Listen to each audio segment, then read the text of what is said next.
Broadcasting from the Cass Corridor in Detroit, it's the Metro on WDET-FM. I'm Tia Graham. And I'm Robin Vincent. Today on the program, one of the attorneys who won a historic lawsuit for former detainees at Abu Ghraib prison in Iraq is based here in Metro Detroit. He joins us in the studio to discuss the 21-year journey that led to justice for the torture survivors. We'll also hear from one of those survivors. And homes are really expensive to build in Michigan. Is there a cheaper way? One local architect thinks he has the answer. But first, the Metro has worked hard to uplift the voices and work of artists of all realms in the city of Detroit. The creative scene is growing, communities are connecting, and some are becoming paid artists for the first time. It's a thriving business. And to continue the growth of Detroit's imagination, the Kresge Foundation funds fellowships. The Kresge Artist Fellowships have been supporting Metro Detroit artists since 2008. And this year, the foundation has increased the fellowship to $50,000. It's a chance for artists to grow without being so concerned about money. You may recognize some of the fellowship recipients, including WDET's Kaylee Wilder, the host of Visions on Monday nights. Joining us now to talk more about the Kresge Fellowship is Katie McGowan. She is the Deputy Director for Kresge Arts in Detroit. Katie, welcome to the Metro. Thank you. Thanks for having me. Of course. And the application process for the 2025 Kresge Artist Fellowships, they open December 1st. They are now $50,000. So before we get into the process there, the increase, why the increase in funds? Well, I think it's a real testament to the Kresge Foundation itself and its commitment to funding artists locally.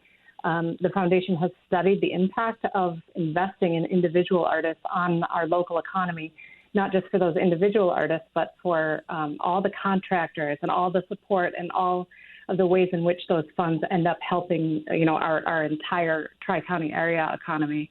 And so we're really excited this year to have doubled the award amount from its original $25,000 and to now not only, beat but exceed inflation. Yeah, and like you said, you're following a model of making sure that you're funding individual artists, but also in organizations as well, but individual artists. Can you talk about the impact there a little bit more, especially on the economy where we're funding local independent artists, just self-made artists? Yeah, historically foundations have supported nonprofits. And so a lot of times in order to receive grant funding or fellowships, for example, one would have to be incorporated as a nonprofit. And there are barriers in that. And individual artists don't necessarily have the means or even the drive to do such things. If you're an independent artist, sometimes it doesn't behoove you to go through all the red tape. And our organization, which is Kresge Arts in Detroit, we're funded by the Kresge Foundation and administered by the College for Creative Studies. And we were founded with the explicit goal or mission of supporting individual artists without having, artists who haven't gone through the nonprofit process. And it just makes it a much lighter lift for artists to apply and removes, a major barrier. So, Katie, being an artist yourself, being a visual artist yourself, in multiple areas as well, but being a visual artist yourself, in what ways have you seen this help artists in your community surrounding you, especially when you're working with some of the folks who are receiving the fellowships? In what way are you seeing this help them? Well, I would give a little correction there that I definitely don't consider myself a visual artist, okay. but I am an artist, and as are all of our staff members. And the ways the fellowships have benefited local artists is really myriad. I mean, we hear from our awarded artists about the ways in which the funds help, pay off debt. They help rent studio spaces, to put down payments on houses. There's so many ways that supporting the daily life thus supports the trajectory of the artist's career. And so we hear a lot about that. We hear a lot about the cachet that the award provides. We all know that locally this award is a really big deal, and it opens doors. It gets curators listening. It gets publishers answering the phone. It it's a bit of a calling card, and we're really proud of that and work really hard to support the awarded artists in such a way that it continues to build upon itself. And so we hear about artists, even on very personal levels, the way it affirms their trajectory and builds their confidence to be seen by the panelists who select them, as well as to be celebrated by our organization and by, our parent organization, the Kresge Foundation. Yeah, Katie. And, thinking about the funding, of course, the increase from $25,000 to $50,000, allowing artists to truly be paid and working artists in this industry. Can we talk a little bit about WAGE, or WAGE, the organization, and why you all decided to partner up? Yeah, so WAGE is Working Artists for the Greater Economy, and it's a New York City organization that was founded in 2008 by a group of visual and performing artists and independent curators with the sole purpose of regulating payment of artist fees in the nonprofit sector. Mm-hmm. And so it's the first model of its kind to establish a sector-wide minimum standard for artist compensation. And it also provides guidelines and standards for the conditions under which artists are contracted. And as an organization, Kresge Arts in Detroit is really committed to working to improve working conditions for artists. And by becoming WAGE certified in 2022, we were, to my knowledge, the first org in Detroit to do so. And it's an in-depth process. Lots of financial records are shared, and to become certified, your certification is based upon your annual operating budget, and it gives you then benchmarks for commissioning artists. And we did this because we want to do right by artists. Our whole staff is artists, and we have all spent our careers working in various sectors of the art world and seen ways in which historically the art world has not served artists as well as it could. And we have, we work hard to do right by them. And so WAGE certification was a big step for us, and we're really proud to be paying fair artist wages, when we commission artists to be involved in our daily work. Yeah. If you're listening or just tuning in, you're listening to the Metro on WDET Public Radio in Detroit. I'm Tia Graham with Robin Vincent. We're chatting with Katie McGowan, the Deputy Director of Kresge Arts in Detroit. We're talking about the 2025 Kresge Artist Fellowships, which the application does open up December 1st. So, Katie, you are originally from the Metro Detroit area. Then you left. You traveled, you were an educator. Of course, you said you were an artist as well. So when you came back, what did you bring with you that helped your work with Kresge? Man, I have a long answer for that. But my short answer, I came back with a decade of experience working nationally and internationally in the arts sector. I've worked in the arts since I was a teenager, so my entire career, and wearing lots of different hats. And when I came home, I originally came back to Detroit for a position at MOCAD, and I was able to sort of re-enter the Detroit arts and culture scene with really disparate perspectives from the outside, and saw the ways in which Detroit had not yet been recognized for all of its talent across, various disciplines in the art world. Yeah. And I came back with just an incredible enthusiasm for the homegrown talent we have here. Growing up, you feel like, oh, this is the way every city is, and it's not true. Detroit has just this incredible amount of creative energy and huge amounts of artists across disciplines. And so coming back here, I had, just enthusiasm as one, but also I felt like Detroit kind of treats itself like a perpetual, has an underdog feeling from the inside, where, folks always felt like they had to move to the coast to make a career, which, on some level was true for a while. But I really wanted, and still want to boost the confidence of people locally and continue to collectively build the energy and the momentum around the creativity that's already here. Yeah, yes. And, I love that, Katie, because one of my questions, of course, is about the booming arts community here in the city of Detroit. Number one, it's always been here. It's Yeah. always been booming. It's always been thriving, I guess you can say, in terms of creativity and creative output. But being recognized, like you said, has been something that's been an issue there. So when we talk about the world of art, especially in the city of Detroit, it looks like we're going towards a golden age here, especially with the export of the art that's coming out of the city of Detroit. So what are your views on that, especially being connected to Kresge and the fellowship and seeing these artists grow? I think it's, we're getting to where we should be. I think there's still plenty of room to grow. We need to cultivate our the field of opportunities for artists to remain here and opportunities for artists to make a living here. We need to work on the conditions under which we commission artists and bring artists into the fold. We see increasingly corporate and private partnerships and opportunities for artists that are popping up in sectors that historically wouldn't have. And with that comes a whole new wave of, of importance in pushing those equitable working conditions and not to allow this sort of like art washing phenomenon that has occurred in Brooklyn, for example, to occur here, where I think artists deserve to be paid professionally and treated fairly and celebrated and paid.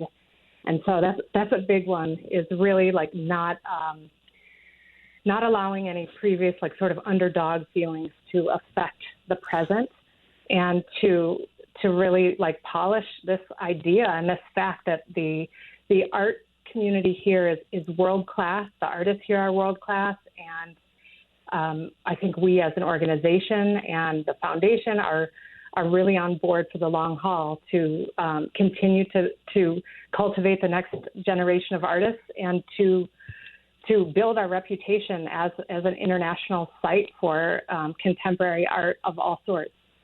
And Katie, I mean, that just beautifully sums up what we're seeing right now in the city of Detroit. Thank you for that. I wanted to add on to that and build and just talk about this moment that we're living in right now in the United States, but in the world. We see so many different things that are impacting us on a daily basis, whether it's politics, whether it's the environment. No matter what's happening right now, we're seeing so many things. In what way do you see the art out of the city of Detroit being a representation of the times we're living in? I mean, in every respect. I mean, we thinking about from music or music, literary arts, visual arts, performing arts, like everything. An example. Last night I went to one of our fellows, a host of people, who's a theater maker in the live arts area, put on a show by another Kresge artist fellow, Karilu Alakonforshi. And her piece was about the disappeared women in Juarez, Mexico.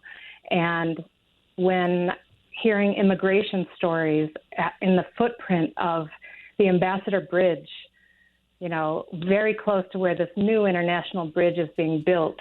Meanwhile, we're hearing about mass deportation. We are hearing about, crackdowns on policies that are not humane. And from an artist perspective, like we can see just people across disciplines pushing against those things, being in dialogue with one another, building solidarity, building movements that support people who have been marginalized, and essentially building a bigger table instead of a wall. And I think in Detroit, there's a lot of cross-pollination between different disciplines, and we're seeing in the art world nationally a lot of reaction to current events, and as is always the case with artists. But I think there's a real power that is sometimes overlooked by by the establishment, I suppose. All right. Katie McGowan is the Deputy Director for Kresge Arts in Detroit. The 2025 Kresge Artist Fellowships application opens December 1st. And Katie, can you give us that website? Yes. And actually, I'm sorry to you, but it's December 2nd.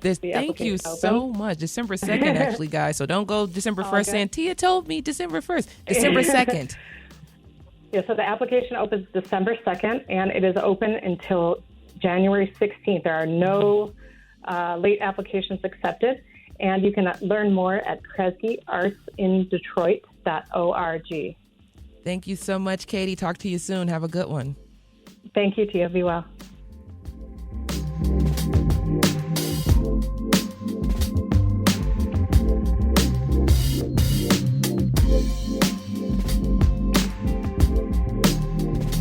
Coming up, Iraqi detainees were tortured in the early 2000s in prisons during the American occupation of that country. Some of the survivors filed a lawsuit and won against the U.S. We'll hear from the people involved in the case, including an attorney based in Metro Detroit.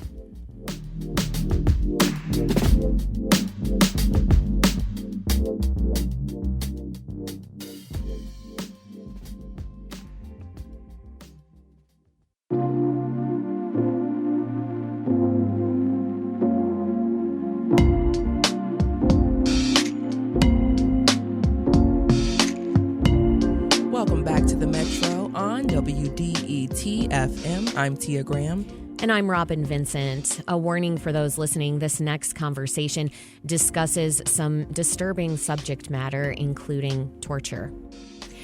During the American occupation of Iraq, detainees were tortured in the Abu Ghraib prison in that country.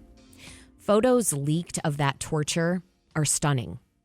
They tell a story about the abuses of American military power. One shows a detainee whose face was covered in a hood. He was connected to electrical wires and forced to stand on a small box. The American guards told him if he fell off that box, he'd be electrocuted. Another photo depicts American prison guards posing behind multiple naked Iraqi men stacked on top of each other. A third shows an Iraqi man lying listlessly on the ground while a U.S. soldier holds a leash that's tied around his neck. American probes investigated the torture and abuses that happened at Abu Ghraib. Those led to convictions for some of the military personnel involved. But there had been no consequences for the government contractor that ran the Abu Ghraib prison, CACI Premier Technology, or CACI. That changed this month when a federal jury awarded 3 of the torture survivors $42 million. One of the attorneys, Shereef Akeel, is based here in Metro Detroit. He joins us today. Local interpreter and attorney Mohammed Alomari is also here. And on the line is one of the survivors and plaintiffs in the case, journalist Salah Al-Ejaili. We'll speak with him later from Sweden via Zoom. Shereef, you've said this case was a 21-year endeavor. Talk about some of the milestones that led to a jury in Virginia ruling in favor of your clients. November 12th, when the verdict came out last week, will be forever etched in my memory. This is a culmination of over 20 years of work and a promise that we made to the Iraqis that, you saw a bad side of America, but we promised to fulfill our promise that you're going to see the good side of America, which is American justice. And to hear the verdict last week and the affirmation by the jury, really confirming everything that we have been fighting for the last 20 years to render a verdict of $42 million to 3 Iraqi former detainees, one a goat herder, another one a middle school principal, and a journalist. And to say, we value you as a human, we see you, we hear your pain, and all of this translates into the verdict. This has been a 20-year ordeal. CACI had filed over 21 motions to dismiss the case. It went up to the Court of Appeals several times. It went to the Supreme Court. There was one wall after another we had to overcome. And to finally see all of this come to fruition is just a testament to how good we can be as a country. And it sends a message across the world that, hey, we can, maybe perhaps we have made mistakes in the past, but we do what we can to right the wrong. Shereef, CACI Kaki tried to have the case dismissed many times, and the first trial back in April ended in a mistrial, as you mentioned. That's because a different jury couldn't agree on whether to hold Kaki liable or the U.S. Army. I realize there have already been consequences for some military personnel, but should the U.S. Army have also been held liable here? Well, that's a good question. One of our themes in our trial was deny, demean, and deflect. So CACI denied all liability. They demeaned our clients, and they deflected all blame to the Army. Now, when the pictures came out, the Army did take the initiative to do a fact-finding mission. They hired General Taguba, General Fay, General Jones, and General Church, several generals engaged in that, and they wrote lengthy reports. Many you can see, you can Google it. And they implicated Kaki. And MPs, military personnel were court-martialed, and they saw prison time. So accountability was being held by the U.S. Army. So yes, mistakes were made, but then people were held accountable. The only entity that escaped liability until last week was Kaki, where the jury rendered their verdict and said, we hold you also accountable for the atrocities that you committed back in 2003, which left a stain in our country. Mohammed, I'll turn to you. You played a crucial role as an Iraqi American traveling with Shereef to Iraq. You were a cultural connector there. Talk about the barriers in getting the plaintiffs to agree to file suit. Yes, I was in Iraq 2003, 2004, and I, working for humanitarian organization, human rights groups, I constantly received reports of torture and abuse in these prisons, including Abu Ghraib prison. And at the time, not too many people believed it until the scandal broke and the pictures came out. And then we decided to, let's gather, these testimonies and the stories and the details of these plaintiffs. Many of them were scared, actually, because they were detained arbitrarily. I mean, there's huge roundups of thousands of Iraqis in these jails. They're tortured, abused, and then they're released without charge. And a lot of them were just like, I'm glad to be back home. Sure. So to convince them, no, you need to file suit, because in Iraq at the time, when the beginning of the occupation, 2003, Paul Bremer, who was, appointed the ruler of Iraq by President Bush, he basically granted blanket immunity to all the U.S. contractors, all the contracting firms that worked in Iraq. So you couldn't sue them in Iraqi courts. The only way they could get justice is to sue in U.S. federal court. So, we sat down with them and we told them, okay, this is the path. This is the avenue to obtain justice. And so we met with hundreds of people. And I mean, just the stories of things that you would hear were just, it was terrible. It was so shocking. The torture, abuse, rape, all types of things that are unimaginable. And so it was a challenge because many of them were scared. And some of the people we actually did file suit in earlier cases, they ended up disappearing.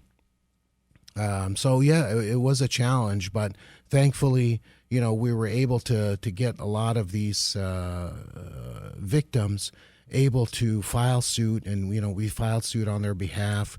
And this was the last suit that we filed in 2008 in Virginia.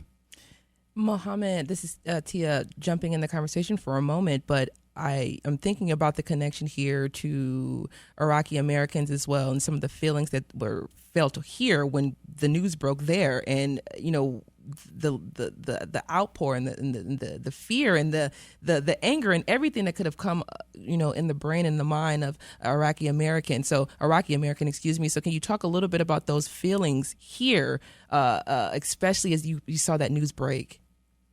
Yeah, it was really a shock, because the politics that played at the time, this is liberation, this is, for the war was on behalf of the Iraqi people and all, it was politics.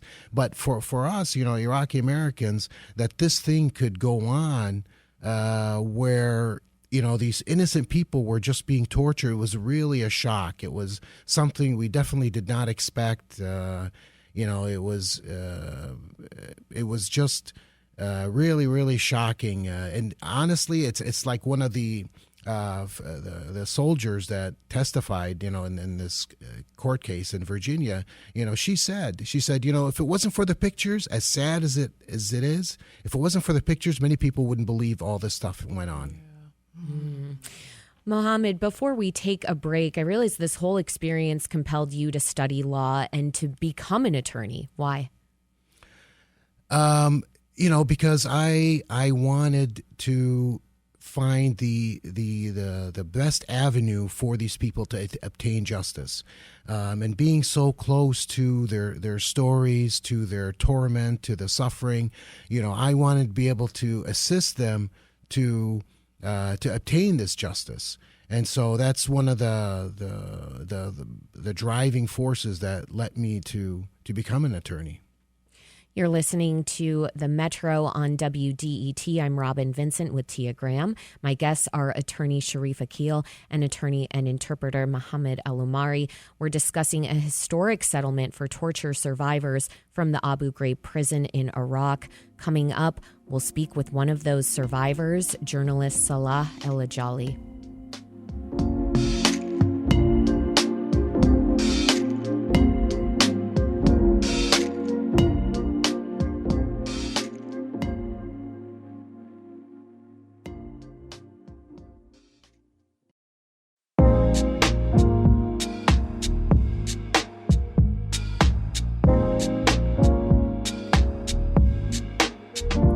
Welcome back to the Metro on WDET, Detroit Public Radio. I'm Tia Graham.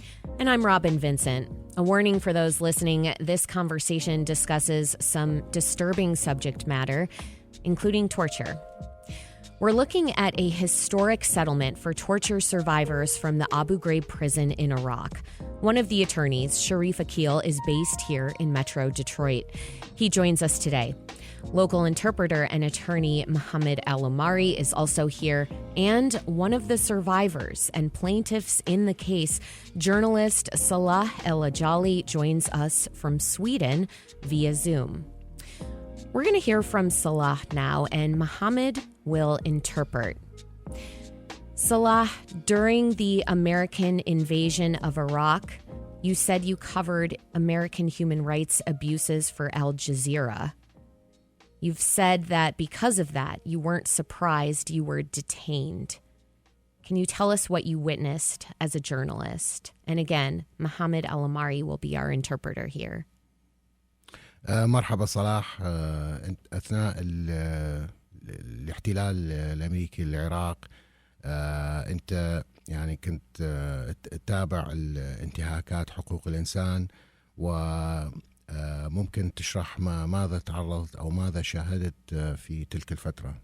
نعم، سمعت السؤال. بالبداية شكرا جزيلا على الاستضافة. Thank you very much for having me. شكرا صلاح. بعد عام 2003 كما تعرفون هنالك تغيير كبير حصل في العراق. After 2003, you know there was a big change in Iraq.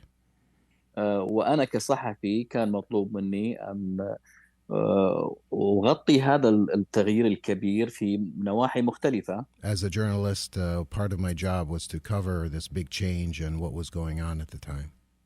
منها الجوانب السياسية والجوانب المجتمعية والجوانب الأمنية. To cover it politically, socially, and all the other changes that happened at the time. طبعا كان في مقدمتها الجانب الاجتماعي وما يتعرض له الناس من من أذية سواء كان على يد القوات الأمريكية أو على يد الميليشيات أيضا. As part of it, socially, of how it affected the people, from the military, what was going on, and as far as also the effects of the militia groups, the actions of the militia groups at the time. أكيد هذه التغطية الإخبارية كانت مزعجة لأطراف كثيرة. And these events were annoying to many different groups.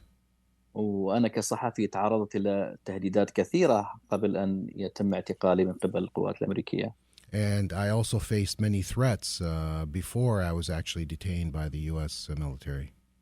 كان هناك أطراف كثيرة لا تقبل أو لا ترضى بهذه التغطية وتعتبرها يعني شيء ضدها. Many groups did not like our coverage of what was going on, and so they tried to stop it. لكن أنا كصحفي كان لدي رسالة، بالتالي لازم أوصل هذه الرسالة. And part of my job as a journalist is to explain what's going on and to cover these issues. Shukran, Salah. What was it like to relive the painful moments you experienced at Abu Ghraib for an American jury? And again, Mohammed Alomari will be our interpreter. وأنت كصحفي كيف كان يعني تجربتك أثناء رواية أو تقديم شهادتك أمام هيئة المحلفين في المحكمة؟ حقيقة كان شيء كبير جدا. It was a big thing. It was a major deal for me. كان شيء يدعو للفرح والتفاؤل. I was happy to do it. I was looking forward to do it. صحيح كان الموضوع صعب جدا وليس بالسهل. It was very difficult for me to go through these events. لكن في النهاية كنت أقول مع نفسي يجب أن أتحلى بالشجاعة الكاملة لكي أصل وأصف الصورة كاملة. And I had to explain to myself or convince myself that this is something I have to do to relay what happened to me and say tell the story of what happened to me. وأيضا كما قلت في البداية كان شيء كبير جدا ومميز أنه أنا أتكلم في المحكمة وهنالك محلفون من الأمريكيين يستمعون إلى قضيتي. And this was something major. This was a major event for me to be able to explain my story to this jury of people that didn't know my story. Shukran, Salah. This brings me to the next point I want to have you discuss, which is that this settlement was important, but it doesn't erase America's destructive legacy in Iraq. The country is still reeling today. Could you talk about that? ما يعني قررته هيئة المحلفين هو جزء مهم، حدث مهم، لكن هذا لا يمسح أو لا يميح الأحداث اللي حصلت وما قامت به الولايات المتحدة بالعراق من آثار ويعني نتائج اللي حصلت بالعراق. بالتأكيد يعني ما يزال العراق يعاني من الاحتلال وتبعات الاحتلال. Yes, Iraq still suffers from the occupation and the remnants, the leftover of that occupation. لكن أنا كصحفي والكثير من المثقفين هل يجب عليهم أن يصمتوا؟ لا بالتأكيد يجب أن يتحركوا في شتى المجالات للتوضيح وللتبيين ليصلوا إلى حقائق تكون مكشوفة أمام العالم. And as a journalist, should we stay silent? No, absolutely not. We should tell the story. We should be able to tell the world what happened and give the details of the story and of what happened. قرار المحكمة صحيح كان لصالحنا، لكن بالتأكيد هو لن يمحو ما حصل في أبو غريب، لكن على أقل تقدير يضع القصة في المسار الصحيح. What the court decided was very important, but it doesn't erase what happened at Abu Ghraib, and we have to continue to tell the story. Shukran Katir, Salah. And shukran katir, Mohammed. Thank you both very much. Shereef, I want to end with a notion I'd like to have you think about in the last minute we have here. You've said that this lawsuit shows that the American justice system works, but both NPR and Human Rights Watch have found that to this day, the U.S. government hasn't paid compensation or even set up a way for these cases to be heard. And there are hundreds of other Iraqis who haven't seen justice. Do you believe this case could help to change that? You know, we have to start somewhere, and we have to celebrate these small successes to hopefully build on them to achieve greater successes.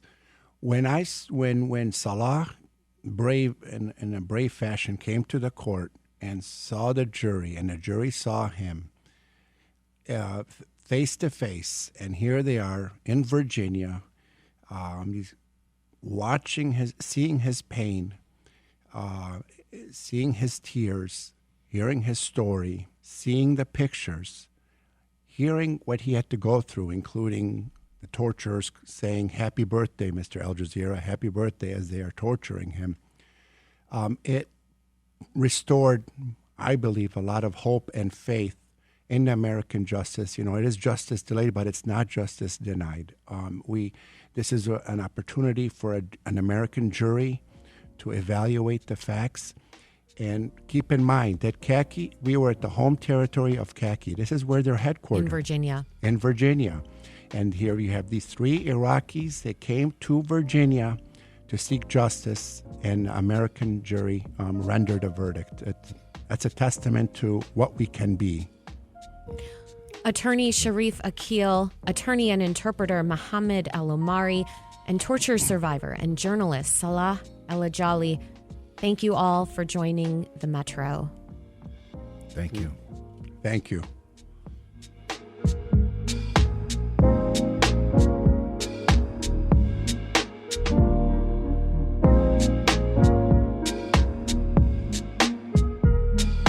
It's the Metro on 101.9 WDET FM from the WDET newsroom. The Lions walked over the Jacksonville Jaguars 52-6 at Ford Field. Detroit gained a franchise record 645 yards and extended their winning streak to 8 games. They're also tied with Kansas City for the best record in the NFL. The Pistons beat the Washington Wizards last night 124-104 in the nation's capital. Cade Cunningham had a triple-double, 21, 10, and 10. The Pistons play the Chicago Bulls at Little Caesars Arena tonight. That tip-off is at 7. And the Detroit Red Wings are away tonight against the San Jose Sharks. That puck drop is set for 10:30. Coming up, Detroit needs homes that are both more affordable and efficient. One local architect thinks he has part of the answer to this problem. We'll speak with him next.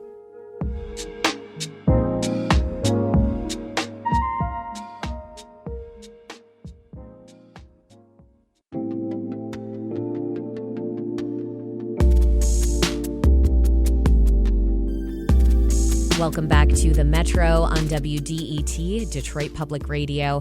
I'm Robin Vincent. And I'm Tia Graham. And a lot of people are struggling to purchase homes right now. I am included in that group of people. Same. All right, now, there are a number of elements to this problem. Labor shortages, supply shortages, coupled with regulatory issues at the city level that make it harder to build. As such, in Detroit, the mortgages available are too expensive. According to the Detroit Future City think tank, Detroiters need small mortgages, those between $30,000 and $100,000, and that won't be easy to offer for developers. But there may be a way to build cheaper, more efficient homes that get us closer to that goal. Breck Crandall is a co-founder of HOUM, or Home, an architectural design firm in Detroit. He recently used the HOUM style to build a relatively cheap and more efficient home for himself in North Corktown. It's the first of its kind in Detroit, and it's gotten so much attention that Mayor Mike Duggan paid him a visit on Saturday and did a private tour of the home. To discuss what HOUM is and how to build more affordable homes in Detroit and in the state, we have Breck Crandall here. Breck, welcome to the Metro. Thanks for having me. Of course. So, There are 3 important parts of constructing an HOUM home. It includes AI technology, specific parts, and a design style that makes it cheaper, makes things a little cheaper. So where did you come up with this idea for HOUM? It all started with the ethos of we need more housing. That's why I got into architecture in the first place. Just like there's all sorts of doctors, there's all sorts of architects. You kind of got to pick what you're going to be. And so my focus has always been housing. And so that's where the ethos kind of came from. And we took a regular house and pulled it apart and looked at what are the efficiencies that make a house a home. And so we have really 3 components that we broke it down into.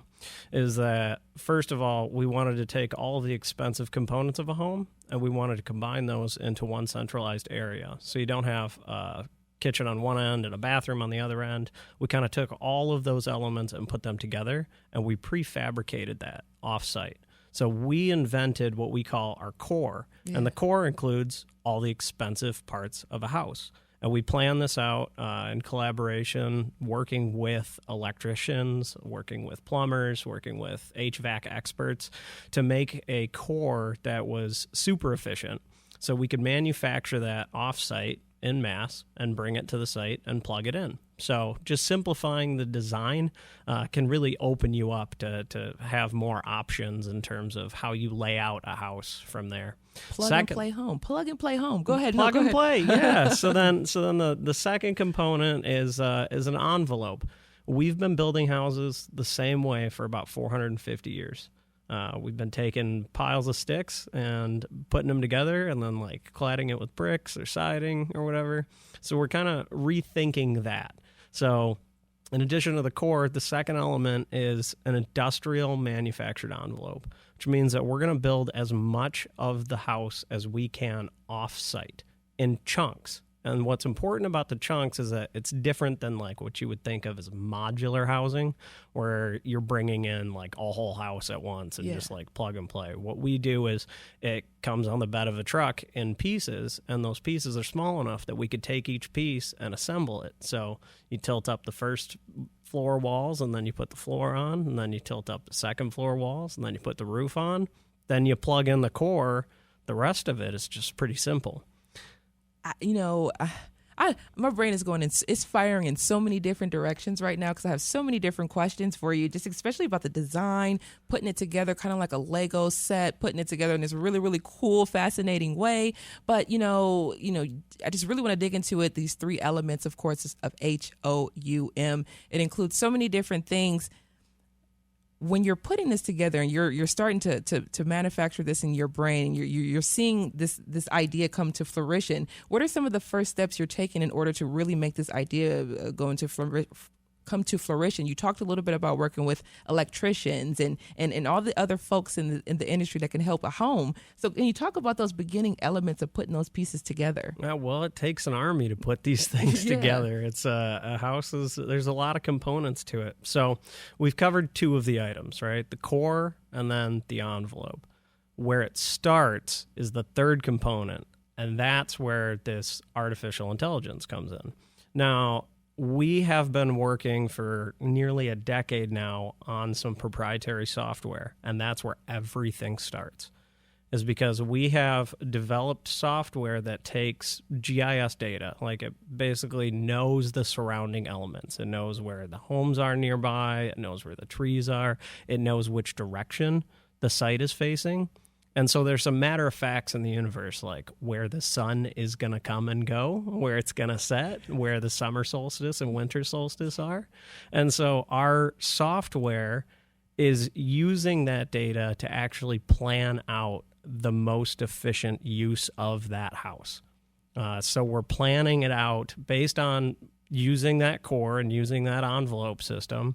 What's the most efficient way that we can plan a home? And we call it artificial intelligence. I know that keeps getting thrown around. And I just want to point out that AI can mean a whole lot of things right now. We're kind of in this like flexible timeline. What we're using is specifically generative design. And what that means is it's AI, but it's only responding to the information that we provide it. Okay. So it's not reaching out into the ethos and grabbing all information available on the internet. It's responding to its immediate context. So what that means for us is that my house, the Cochran home, the one that Mayor Duggan just paid us a visit to, it was designed by this software that we have developed, this generative design, and it maximized natural daylight into the house, which means that my heating and cooling bills are going to be less. I turn on less light switches. It's a very, very comfortable home because of this software, which is kind of like embedded the intelligence of what an architect would come in and do. And the way that we've built this software is not just for a single home, right? Like, seeing is believing in our line of work. So I had to build a prototype, right? And I was like, I'll be the one to try it first, right? So we did it. But what this software is allowing us to do is, if you give us 50 lots, we would be able to, at the click of a button, provide 50 unique homes, each one responding to its context, but using the same three elements: the algorithm, the envelope, and the core, which is going to drive down costs, and it's going to save you money because it's a more efficient system.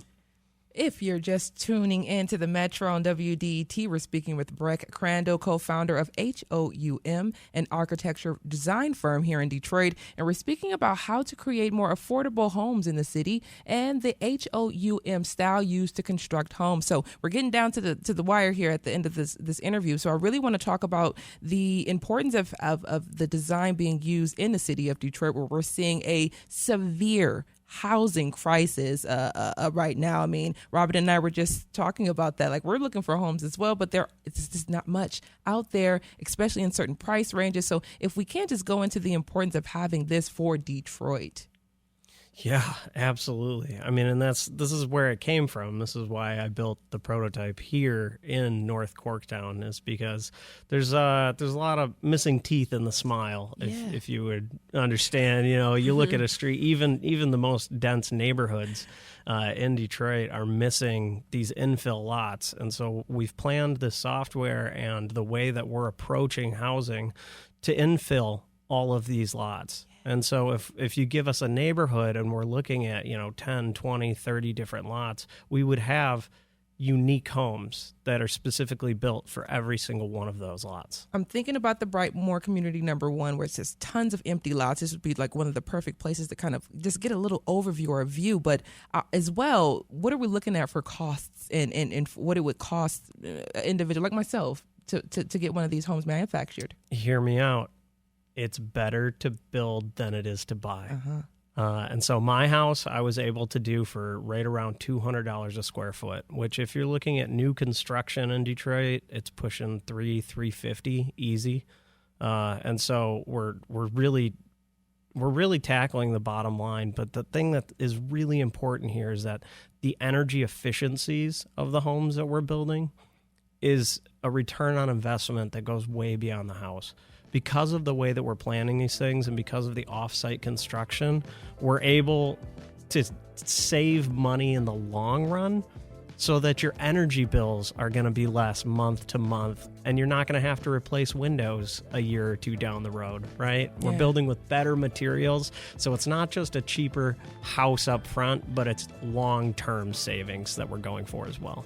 Breck Crandall is the co-founder of HOUM, a design firm in Detroit. He created the first HOUM-style home in Detroit. Breck, we're going to continue to talk to you about this and continue to see what happens with the HOUM style and design firm. Thank you so much for joining us. Thank you for having me. This is WDET-FM, Detroit Public Radio, your connection to news, music, and conversation. Thanks for listening. Have a good one.